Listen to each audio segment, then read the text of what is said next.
Why most companies fail to become great. Why do some companies remain average forever, while others make the rare leap from good to great and stay there for decades?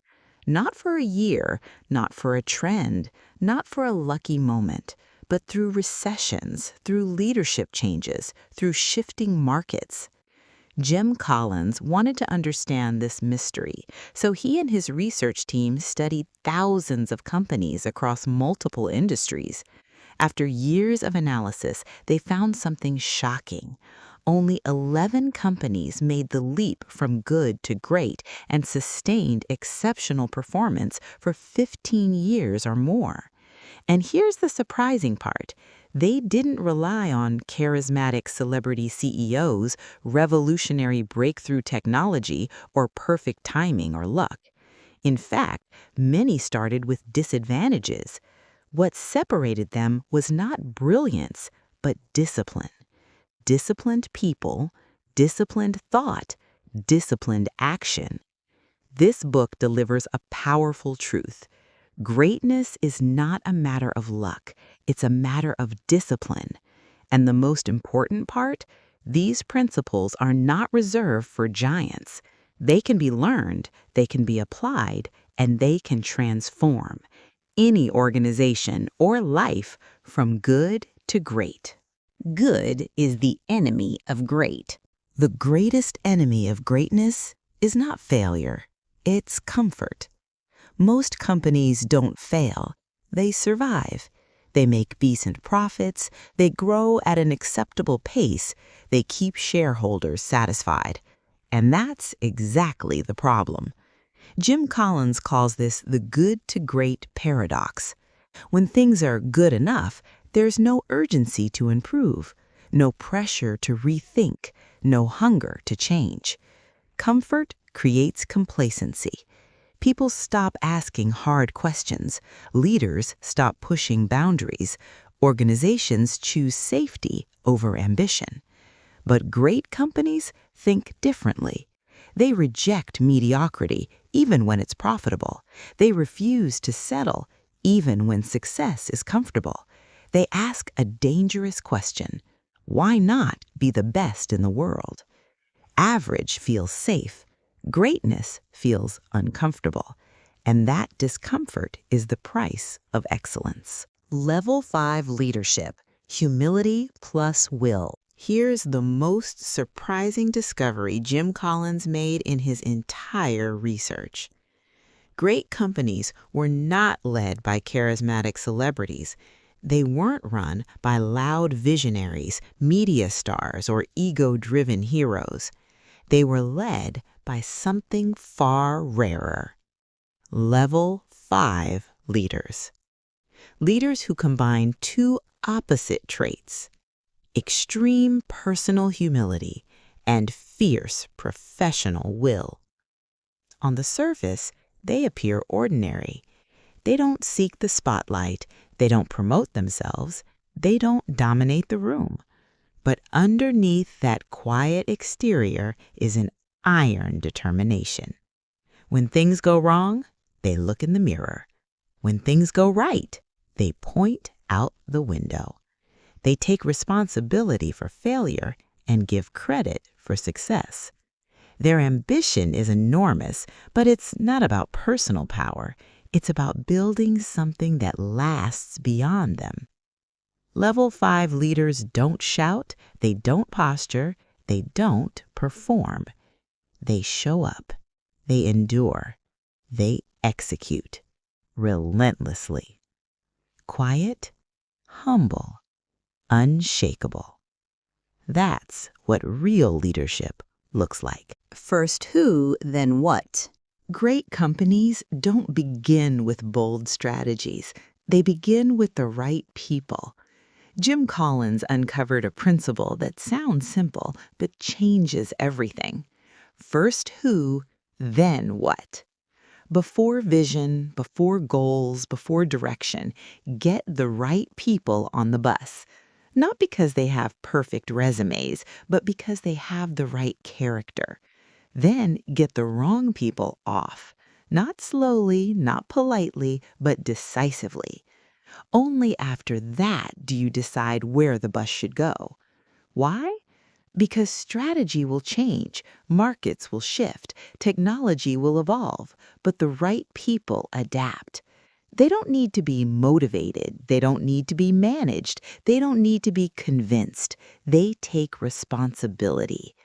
If you start with the wrong people, no strategy can save you. But if you start with the right people, they'll figure out the right path, even in chaos. Great leaders understand direction matters, but who you travel with matters more. Confront the brutal facts. Great companies don't live in denial. They live in reality, but not in fear. Jim Collins calls this balance the Stockdale paradox. It means holding two beliefs at the same time. You confront the brutal facts of your current situation, and you never lose faith that you will prevail in the end. Not blind optimism, not toxic positivity, not false confidence, but disciplined realism. Weak companies pretend problems don't exist. They hide bad numbers. They silence criticism. They avoid hard conversations. Great companies do the opposite. They invite truth. They reward honesty. They listen to bad news. They face reality early before it becomes disaster. They ask, what's not working? What are we avoiding? What do we need to hear? Because reality is not the enemy. Reality is the teacher. Ignoring truth doesn't protect you, it destroys you. But facing truth with unwavering faith builds resilience. Greatness is not believing everything is fine. Greatness is saying, this is hard, this is real, and we will overcome it. The hedgehog concept. Great companies don't try to do everything. They simplify relentlessly. Jim Collins uses a powerful metaphor. The fox knows many things. The hedgehog knows one big thing. Foxes chase many ideas, new markets, new strategies, new trends. Hedgehogs do the opposite. They strip away distraction until only what truly matters remains. The hedgehog concept lives at the intersection of three questions. First, what can you be the best in the world at? Not what you hope to be best at, not what sounds impressive, but what you can realistically dominate. Great companies are brutally honest here. If they can't be the best, they walk away. Second, what drives your economic engine? What single metric fuels your success? Profit per customer, profit per product, profit per employee. This is where discipline meets money. Third, what are you deeply passionate about? Not shallow enthusiasm, not temporary excitement, but a deep, enduring commitment, something you care about even when it's hard. Where these three circles overlap, clarity emerges. Not complexity, not noise, just focus. Great companies don't win by doing more, they win by doing less, better. Because greatness is not built by chasing every opportunity, it's built by committing to one idea with total clarity and discipline. A culture of discipline. Great companies don't succeed because they control people. They succeed because they trust disciplined people. Jim Collins discovered something unexpected. The best companies have very little bureaucracy, not because they lack structure, but because they don't need it. When you have disciplined people, you don't need micromanagement. People take ownership. They hold themselves accountable. They do the right thing even when no one is watching. When you have disciplined thought, you don't need endless rules. Decisions are guided by clarity, not confusion. Everyone understands what matters and what doesn't. And when you have disciplined action, you don't need constant supervision. Execution becomes consistent. Standards remain high. Focus stays sharp. This is the paradox. Great companies give people freedom, but only within a clear framework of responsibility. Not chaos, not rigidity. Freedom with discipline. People are free to act, but never free to abandon standards. This culture creates something rare: consistency without pressure, excellence without fear, autonomy without drift. Discipline is not about restriction, it's about commitment. And when discipline becomes culture, greatness becomes sustainable. Technology is an accelerator, not a savior. Technology alone has never made a company great. It never has, and it never will. Jim Collins found something surprising. Great companies were not early adopters. They were disciplined adopters. They didn't chase every new trend. They didn't panic when competitors adopted new tools. Instead, they asked one simple question: does this technology strengthen our hedgehog concept? If the answer was yes, they moved decisively, sometimes aggressively. If the answer was no, they ignored it completely. Technology in great companies is never the driver. It is the accelerator. Like fuel in a powerful engine, technology only works when the engine is already strong. Companies that lack clarity try to use technology as a rescue plan. They hope new tools will fix weak culture, weak strategy, weak discipline. They don't. Technology amplifies whatever already exists. Discipline becomes faster. Focus becomes sharper. Confusion becomes chaos. Good to great companies understood this truth. Technology is a tool, not a strategy. Used wisely, it multiplies momentum. Used blindly, it magnifies failure. Greatness comes first. Technology simply helps it move faster. The flywheel effect.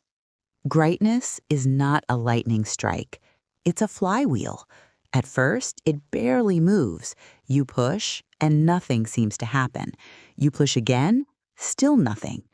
Each effort feels small, invisible, unrewarded. This is where most companies quit. But great companies don't.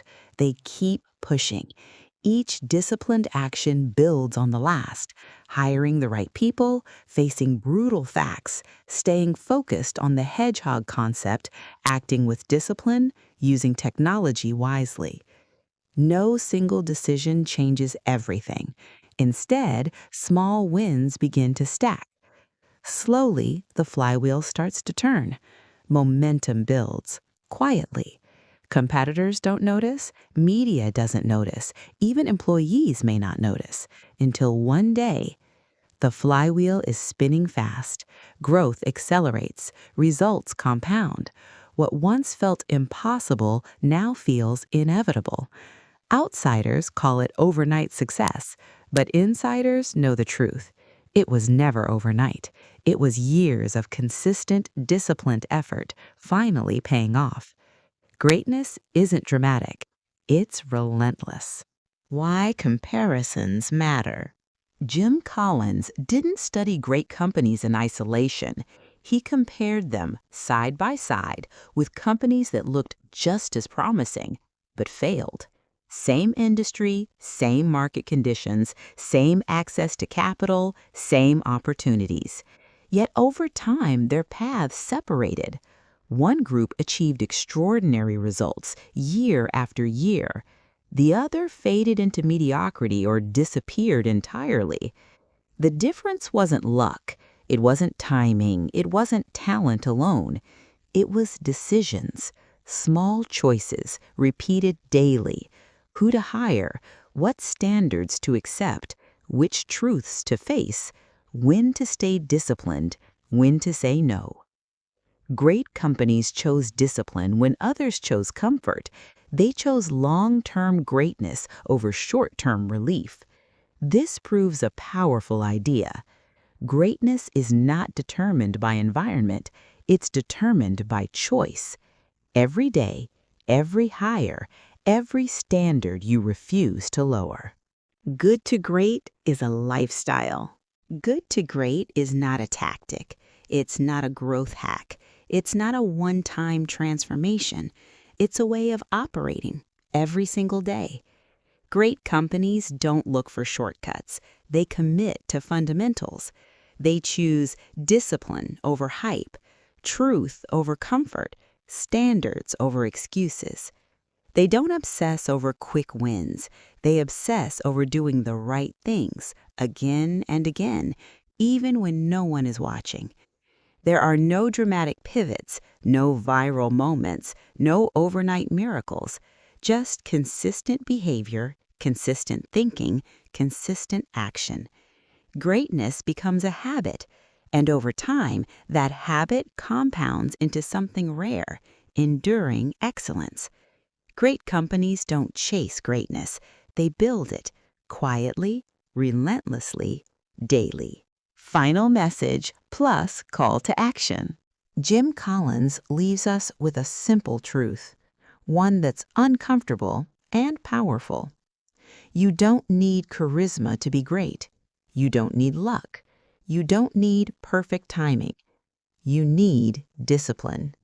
Discipline in thinking, discipline in leadership, discipline in the standards you refuse to lower. Greatness is not a single decision, it's a choice made again and again. In the meetings you run, in the people you hire, in the shortcuts you refuse to take, in business, in leadership, in life. Subscribe to Insight Beam for timeless ideas that sharpen thinking, cut through noise, and turn good intentions into great outcomes. Because great things are not born. They are built, one disciplined choice at a time.